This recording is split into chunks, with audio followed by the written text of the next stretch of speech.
Unlike his devout wife, William Avery Rockefeller kept away from the church. He was a traveling man, a salesman who sold quack cures from a wagon out on the western frontier. People whispered about his footloose life. They called him Devil Bill.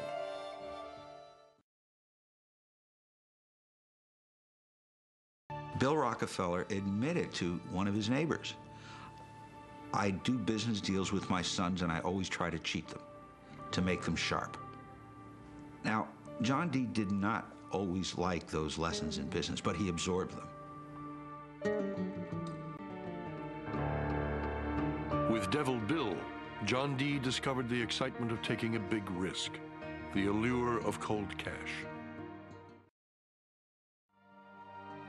Line upon line, as his earnings grew, his ambition quickened. He borrowed $1,000 from Devil Bill, with interest, and plunged into the risky business of commodity trading, buying and selling meat and grain. He was just 18.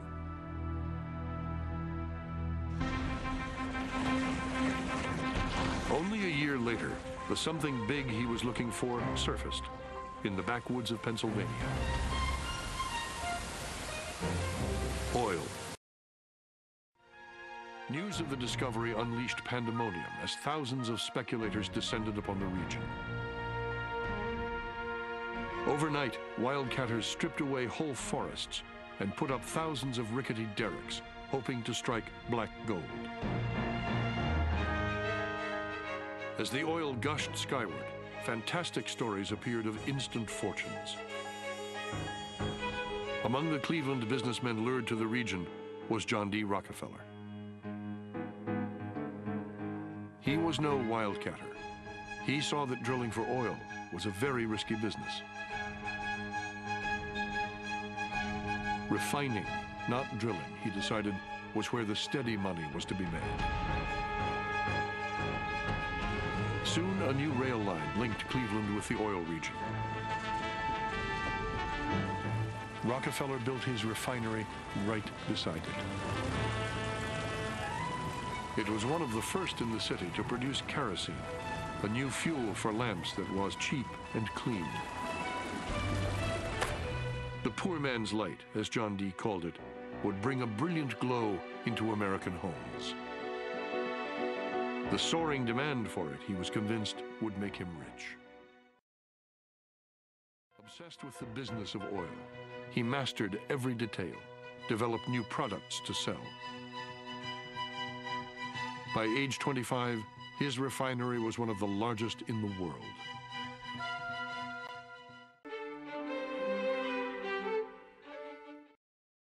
It was at that point that John D. began to conceive of the oil industry as one big interrelated mechanism. And you couldn't just change one component. You had to control the entire machine. In a move that would transform the American economy, Rockefeller set out to replace a world of independent oil men with a giant company controlled by him. In 1870, begging bankers for more loans, he formed Standard Oil of Ohio. The next year, he quietly put what he called Our Plan, his campaign to dominate the volatile oil industry, into devastating effect. Rockefeller knew that the refiner with the lowest transportation cost could bring rivals to their knees. He entered into a secret alliance with the railroads called the South Improvement Company. In exchange for large, regular shipments, Rockefeller and his allies secured transport rates far lower than those of their bewildered competitors. Ida Tarbell, the daughter of an oil man, later remembered how men like her father struggled to make sense of events. An uneasy rumor began running up and down the oil regions, she wrote. Freight rates were going up. Moreover, all members of the South Improvement Company, a company unheard of until now, were exempt. Nobody waited to find out his neighbor's opinion. On every lip, there was but one word, and that was conspiracy. What it really represented was the face of monopoly. It immediately became clear that the entire nature of the enterprise was going to change in ways that spelled their doom.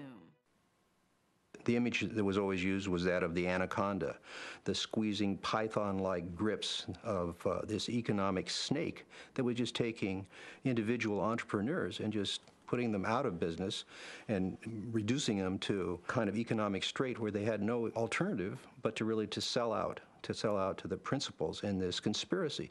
It was a conspiracy, really. It was one of the first great economic conspiracies in this country. In an effort to thwart the scheme, many independents refused to sell crude oil to Rockefeller and his associates. Undaunted, Rockefeller used the threat of the South Improvement Company to intimidate his rival refiners in Cleveland. His brother and business partner William characterized the plan as war or peace, sell out to Standard Oil or suffer the consequences. Rockefeller might create a shortage of the railroad tank cars that transported oil. He might go out and buy up all the barrels on the market, so a competitor would have no place to store his oil or ship it. He would even buy up all the available chemicals that were necessary to refine oil. Rockefeller instructed Standard Oil men to communicate in code. The company was nicknamed Club. John D. Rockefeller was referred to as Chowder. Many of Rockefeller's targets had no idea that the local refiners who were slashing prices and acting like competitors were actually part of Rockefeller's growing empire. In just 2 months, he had taken over 22 of the 26 Cleveland refineries, revealing the single-minded drive that would make him both the wonder and the terror of American business. Methodically, secretly, John D. Rockefeller was doing more than transforming a single industry. He was changing forever the way America did business. The day of combination is here to stay, he declared. Individualism has gone, never to return. By 1879, when Rockefeller is 40, he controls 90% of the oil refining in the world. Within a few years, he will control 90% of the marketing of oil and 1/3 of all of the oil wells. So this very young man controls what is not only a national but an international monopoly in a commodity that is about to become the most important strategic commodity in the world economy.